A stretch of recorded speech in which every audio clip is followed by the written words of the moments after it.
First off, this O-ring kit only works with the nailer that has the round label area on it. After you take the cap off, you have a valve.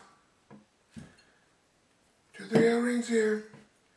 This part comes straight out. You might have to lay you down flat board and tap it to get it to come out. The only real issue about this gun, pull the cylinder out,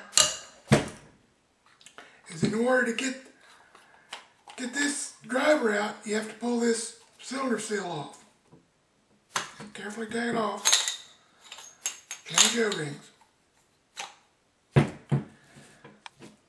Kit also has the 2 O-rings for the cylinder in here. Just unbolt this, pull it out.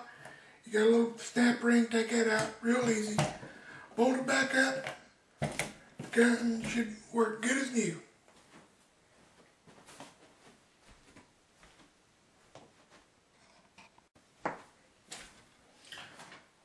Also, putting this gun back together, you might have one little issue getting this valve. Sometimes this valve is hard to get back in there, so it won't stay in. So you have to square the gun up, set the valve on here, and set your cap on here, square it up. Hold it down with your thumb, then put a bolt in each corner, tighten it down. Other than that, should be good to go.